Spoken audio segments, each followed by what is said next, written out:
नमस्कार साथियों। तो आज है 7 दिसंबर 2025। तो दोस्तों, क्या हाल चाल? कल के लिए सब एकदम बोरिया बिस्तर लेके तैयार ना? चलो, बहुत बढ़िया। आइए, सबसे पहले कुछ इंपॉर्टेंट जियोपॉलिटिकल अपडेट जो कि कल के लिए बहुत ज्यादा महत्वपूर्ण है।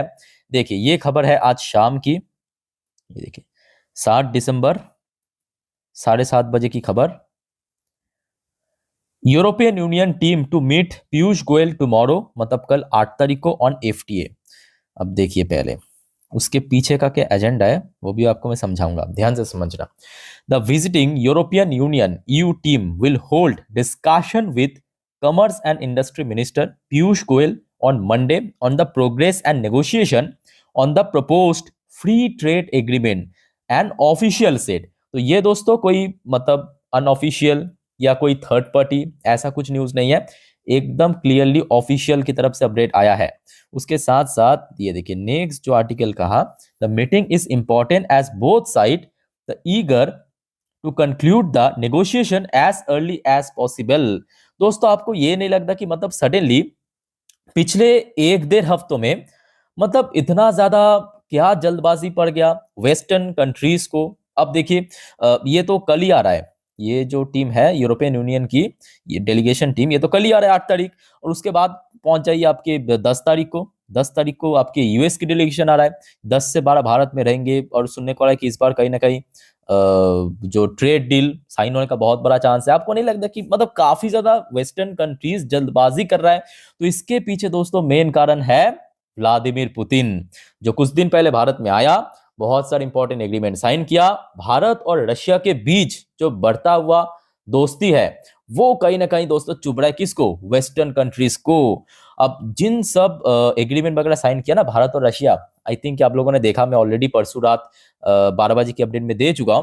वो कहीं ना कहीं दोस्तों वेस्टर्न जो कह सकते हो कि जो यूएस की टैरिफ है या जो वेस्टर्न कंट्री, उसको बाईपास करने का एक बहुत बड़ा चांस है, बहुत बड़ा चांस है। तो जिस वजह से सडनली अब रशिया के साथ तो भारत के एग्रीमेंट साइन हो चुका है, तो यूरोपियन यूनियन की जो देश है या यूएस है वो भी चाह रहा है कि जल्द से जल्द हो सके यहाँ पे ट्रेड डील साइन होने का। और ये मैं कहूंगा भारत की एक बहुत बड़ी डिप्लोमेटिक जीत। यही चीज आपको मैं, ये देखिए, कल सैटरडे शाम की पहली वीडियो में भी कहा था। ये देखिए, ये देखिए, ये कल शाम की फर्स्ट वीडियो आई थिंक आप लोगों ने देखा होगा। भारत की डिप्लोमेटिक जीत, ट्रेड डील पर बढ़िया खबर। जब खबर आया था यूएस की तरफ से डेलीगेशन 10 तारीख को, मतलब बुधवार को आएगा, शुक्रवार तक यहाँ पे रहेगा। और इस बार मोस्टली चांस है ट्रेड डील साइन होने का, ठीक है। सो आज ये खबर आ रहा है कि यूरोपियन टीम कल ही आ रहा है। 10 तारीख तो बहुत दूर की बात है, कल 8 तारीख को ही आ रहा है। और इस बार ट्रेड डील होने का चांस बहुत बड़ा है। ओके, तो देखिए, ये 2025 चल रहा है भाई। आप इंडिया को इग्नोर करके एटलीस्ट कुछ कर नहीं सकते? 150 करोड़ की आबादी वाला देश है, मैन्युफैक्चरिंग सेक्टर बूस्ट कर रहा है, सर्विस सेक्टर पहले से टॉप नॉच है। तो यहाँ पे इंडिया को कोई भी देश, चाहे कितने भी डेवलप नेशन हो, इग्नोर नहीं कर सकता। बाकी दोस्तों, इस बारे में आप लोगों का क्या विचार है प्लीज कमेंट करके बताइए। चलिए, हम चलते हैं अगले अपडेट पे। बट उसके पहले साथियों, आप सभी को रिक्वेस्ट करूंगा, आप अगर इस चैनल पे नहीं हो या तो चैनल को सब्सक्राइब नहीं किया ना, तो प्लीज फटाफट कर लीजिए ऐसे इंफॉर्मेटिव वीडियो जल्द से जल्द पाने के लिए। और वैसे दोस्तों, आज मैं ऑलरेडी कल मार्केट पर्पस बहुत सारे टॉपिक के ऊपर वीडियो दे चुका हूं। जैसे कि ये दिन की फर्स्ट वीडियो जिसमें हमने कवर किया था कि कल कौन कौन सी इवेंट है, मतलब अगले हफ्ते के लिए कौन कौन सी इवेंट है, कौन कौन सी मतलब जो विषय है बहुत इंपॉर्टेंट है, सब कुछ यहाँ पे हमने कवर किया था कि कल कौन कौन सी शेयर इंपॉर्टेंट है, ठीक है, जिसमें कल तेजी हो सकता है। कुछ ऐसे खबर जिसके कारण कुछ पर्टिकुलर शेयर में यानी इंडिविजुअल कंपनी की शेयर में गिरावट हो सकती है, इस टॉपिक को भी कवर किया। उसके साथ साथ देखिए, यहाँ पे कुछ खबर आया था इंडिविजुअल शेयर को, उसको भी कवर किया। और कल मार्केट एनालिस्ट वाला पार्ट जो 10:30 वाली वीडियो में कवर कर चुका हूँ, ठीक है। तो ऐसे वीडियो में हर रोज डालता रहता हूँ, तो प्लीज चैनल को सब्सक्राइब करके रखना दोस्तों, यही मैं कहना चाहता हूँ। अच्छा, नेक्स्ट जो अपडेट मैं आपको दूंगा ना, ये थोड़ा सा पहली बार तो मुझे भी थोड़ा शॉकिंग लगा। भाई ऐसा क्यों हो रहा है? आप लोग जो मैं कहूँगा तेलंगाना से बिलोंग करते हैं, वो थोड़ा सा बताना मुझे कि मतलब ऐसा कुछ हो रहा है या नहीं हो रहा है। I don't know. पहले आप देखिए, डोनाल्ड ट्रम्प एवेन्यू। जी हाँ, भारत में ना एक सड़क का नाम डोनाल्ड ट्रम्प के नाम से बनने जा रहा है। मैं आपको थोड़ा डिटेल में विस्तार में बताता हूँ, ध्यान से मेरी बात को सुनिएगा। ये देखिए, the Telangana government on Sunday said it has decided to name upcoming greenfield radial road at the proposed RRR is honour to the late industrialist Ratan Tata. मैं कहूँगा इसमें तो कोई संदेह नहीं है, मतलब रतन टाटा सर, इनका नाम ना केवल रतन था, ये भारत के लिए एक बहुत ही अनमोल रतन था, है ना। तो ये तो मैं कहूँगा बहुत ही सही बात है। बट ये जो दूसरा आर्टिकल में लिखा है ये मुझे ठीक समझ नहीं आ रहा है। आप में से जो कोई भी तेलंगाना से हो, थोड़ा सा बताना, मतलब आप बेटर जानते होंगे, हो सकता है कि इसके पीछे कुछ पर्पस है, मुझे समझ नहीं आ रहा है, बट आपको हो सकता है पता है। In another proposal a high profile road along the United states consulate general in Hyderabad will be named Donald Trump Avenue. तो यहाँ पे आप देख सकते हो, जो अभी इसका नाम है United states consulate general in Hyderabad, इसका नाम चेंज करके डोनाल्ड ट्रम्प एवेन्यू करने का प्रपोज रखा है, मतलब सरकार वहाँ पे जो स्टेट गवर्नमेंट है उनके तरफ से, the government set in release. Okay, so मुझे ये थोड़ा समझ नहीं आ रहा है, मतलब सडनली ऐसा क्यों चेंज करा है, डोनाल्ड ट्रम्प एवेन्यू नाम किया है। बाकी आप में से कोई अगर वहाँ से हो, प्लीज़ कमेंट करके बताइए कि मतलब असली स्टोरी क्या है, क्योंकि देखिए कभी कभी ऐसा भी होता है कि मतलब न्यूज़ कुछ ऐसा है, रियलिटी में कुछ ऐसा है, ऐसा डिफरेंस होता है अक्सर, ठीक है। अच्छा, ये हो गया दूसरा अपडेट। आ जाइए अब नेक्स्ट अपडेट है। देखिए, हम सबको पता है कि डोनाल्ड ट्रम्प आते ही टैरिफ इम्पोज किया है भिन्न भिन्न देश के ऊपर, अलग अलग प्रकार की टैरिफ, किसी के ऊपर 15%, 20%, 50%। तो अब यहाँ पे जो बताया गया है कि इसमें मतलब कितना फायदा मिला है, मतलब इस टैरिफ इम्पोज करने के बाद कितना टैरिफ के थ्रू रेवेन्यू जनरेट किया, यह है कुल मिला के। अभी देखिए वहां पे क्या होता है, मतलब देखिए भारत में जो फाइनेंशियल ईयर होता है ना, या फिजिकल ईयर होता है, वो होता है 1 अप्रैल से लेके नेक्स्ट ईयर 31 मार्च तक। बट यूएस में ऐसा नहीं होता। यूएस में जो हमारे कैलेंडर ईयर है, जैसे कि ये 2025 चल रहा है, वही वहाँ का फिजिकल ईयर, फाइनेंशियल ईयर ही होता है, ठीक है। तो ऑलमोस्ट खत्म होने का है यूएस के जो फाइनेंशियल ईयर के अनुसार 2025। तो उसमें टोटल आपके 215 बिलियन डॉलर के ऊपर यूएस जो है इस बार टैरिफ रेवेन्यू जनरेट किया, टोटल जो ड्यूटी रेवेन्यू या टैरिफ रेवेन्यू जनरेट किया। देखिए ये तो फैक्ट है। डोनाल्ड ट्रम्प शुरू में कह रहा था कि ठीक है, अगर हम टैरिफ इंपोज करें तो बहुत ज़्यादा रेवेन्यू जनरेट हो सकता है, बेटर होगा, ये तो फैक्ट है। और उसके साथ साथ देखिए, हर एक कहते हैं ना कि हर एक चीज़ की दो पहलू होता है, हर सिक्के की दो पहलू होता है। तो पॉजिटिव साइड भी होता है, नेगेटिव साइड भी होता है। तो हो सकता है कि डोनाल्ड ट्रम्प को या यूएस गवर्नमेंट को लगभग 215 बिलियन डॉलर की एक बहुत मोटा रेवेन्यू मिल गया इस फाइनेंशियल ईयर। हो सकता है कि 2026 में और ज़्यादा होगा। और उसके साथ साथ यूएस की जो सीपीआई रेट या इन्फ्लेशन जो लगातार बढ़ता जा रहा है, महंगाई बढ़ता जा रहा है, सीपीआई इन्फ्लेशन, डब्ल्यूपीआई इन्फ्लेशन बढ़ता जा रहा है, उसको कैसे कंट्रोल करेगा यूएस गवर्नमेंट, ये देखना होगा। और उसी के तो चक्कर में आपके ये सब यूएस गवर्नमेंट शटडाउन, या जो एफओएमसी मीटिंग में जो फेडरल रिजर्व के चेयरमैन के साथ डोनाल्ड ट्रम्प की बहस चल रहा है, इस बार रेट कट होगा नहीं होगा, ये सब चल रहा है। तो मतलब हर एक चीज़ की देखिए कुछ ना कुछ बेनिफिट्स तो है, कुछ ना कुछ मैं कहूँगा नेगेटिव साइड भी है। सो लेट्स सी क्या होता है अब आगे।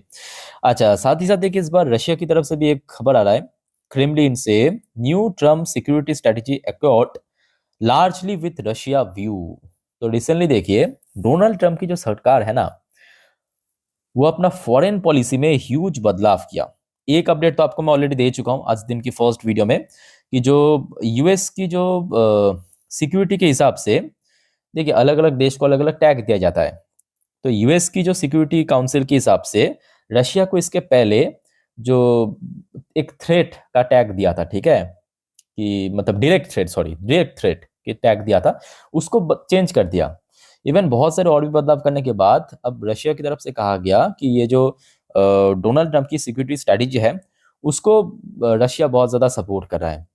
हम्म तो मतलब देखा जाए रिसेंट टाइम में ना, जियोपॉलिटिक्स में बहुत बड़ा बदलाव हो रहा है। मतलब एक तरफ अगर आप देखेंगे यूएस के साथ आज की डेट में जो यूएस की स्ट्रॉन्ग एलाई, मतलब आपके western country, Italy, Germany, UK, France, इसके बीच थोड़ा सा रिलेशन थोड़ा वीक पड़ रहा है।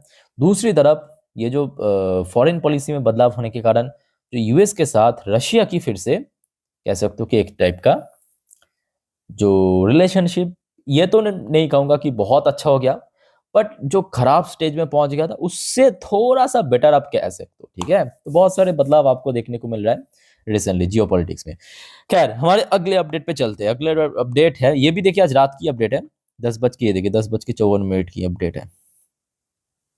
क्या कह रहे हैं, Bangladesh delegation to visit India for Vijay Diwas celebration on 15 December to 16 December. ये भी दोस्तों बहुत ही इंटरेस्टिंग होने जा रहा है। क्यों इंटरेस्टिंग होने जा रहा है, क्योंकि रिसेंटली आपने सुना होगा जो बांग्लादेश की एक्स पीएम शेख हसीना को डेथ सेंटेंस देने के बाद कहीं ना कहीं इस मुद्दों को भी हम हल्के में नहीं ले सकते, क्योंकि आसपास मतलब पड़ोसी पड़ोसी तो है ना। तो देखना होगा कि 15 दिसंबर 16 दिसंबर क्या होता है। देखिए यहाँ पे कहा तो है कि जो बांग्लादेश की विजय दिवस, मतलब वही 1971 पे जो भारत की सपोर्ट से बांग्लादेश एक सेपरेट कंट्री बना था, तो उसको ही सेलिब्रेट करने के लिए आ रहा है। बट इसके पीछे कुछ और एजेंडा भी हो सकता है, जितना मुझे लग रहा है, ठीक है। इसके पीछे और एजेंडा भी हो सकता है, लेट्स सी क्या होता है। अच्छा, ये तो दोस्तों कुछ इंपॉर्टेंट जियोपॉलिटिकल अपडेट आपको मैं दे दिया। एक इंडिविजुअल शेयर के ऊपर भी अपडेट है, थोड़ा सा आप ले लीजिए। ये भी आज रात की अपडेट है, देखिए 8:01 की अपडेट है। अपडेट क्या है कि इटर्नल मतलब वही आपकी जोमेटो की पेरेंट इटर्नल, ठीक है। इटर्नल पे कल इंस्टीट्यूशनल इन्वेस्टर्स लगभग 1,500 करोड़ जो वैल्यू है वो बेचेगा भाया ब्लॉक डील के थ्रू। अब बकायदा यहाँ पे जो इसकी फ्लोर प्राइस है वो भी जानने को मिला है। तो एस्टिमेटली अगर हम बात करें, मतलब देखिए यहाँ पे मतलब एग्जैक्टली 1,500 करोड़ नहीं, 1,500 करोड़ से कम ज्यादा हो सकता है, ठीक है, आसपास की, बट रफली मान के चलिए 1,500 करोड़ के आसपास बेचेंगे। फ्लोर प्राइस यहाँ पे रखा है 289.5 रुपीज पर शेयर। तो मतलब लास्ट डे इटर्नल की शेयर क्लोजिंग दिया था जहां पे, वहां से थोड़ा सा नीचे कह सकते हो आप, कि बहुत नीचे नहीं, थोड़ा सा मतलब पॉइंट समथिंग नीचे। तो आशा रखता हूँ कि कल देखिए, क्योंकि 1,500 करोड़ की यहाँ पे बेचेगा इंस्टीट्यूशनल इन्वेस्टर्स ने, तो अगर ठीक ठाक बायर्स मिल गया तो शेयर में रिकवर भी हो सकता है। अगर बायर्स नहीं मिला तो कहीं ना कहीं शेयर में गिरावट भी हो सकता है, ठीक है। तो यहाँ पे सब कुछ डिपेंड करेगा बायर्स के ऊपर, याद रखना। बायर्स अगर मिल गया तो बढ़िया, अगर नहीं मिल पाया तो शेयर में उस हिसाब से रिएक्शन देखने को मिलेगा, ठीक है। सो ओवरऑल बात करें, देखिए ये वीडियो मैं रिकॉर्ड कर रहा हूँ अभी लगभग रात हुई 12 बजे के आसपास। तो अभी तक तो मैं कहूँगा जो भी बाजार की स्थिति है या सिचुएशन है, ठीक ठाक ही लग रहा है। अब देखना होगा कि कल सुबह तक अगर ऐसा रहा तो एक अच्छा ओपनिंग एक्सपेक्टेशन है, ठीक है, कल मार्केट में। और ऑलरेडी आपको मैं गिफ्ट निफ्टी की अपडेट दे चुका हूँ पिछले वीडियो में। जिन्होंने नहीं देखा एक और बार देख लीजिए। गिफ्ट निफ्टी की पोजीशन लास्ट डे मतलब Saturday Sunday normally gift Nifty भी क्लोज रहता है, और लास्ट डे मतलब फ्राइडे के दिन गिफ्ट निफ्टी क्लोजिंग था 26,335 पॉइंट पे, मतलब निफ्टी निफ्टी जहाँ पे क्लोजिंग दिया था, यहाँ पे अगर हम कैलकुलेट करें 149 पॉइंट ऊपर। तो मतलब एक अच्छा ओपनिंग एक्सपेक्टेशन है। अब लेट्स सी आगे क्या होता है, ठीक है। बाकी दोस्तों और कोई आपका कंफ्यूजन लग रहा है कमेंट करके पूछिए। वीडियो को वाइंड अप करता हूँ। टेक केयर, बाय बाय, जय हिंद।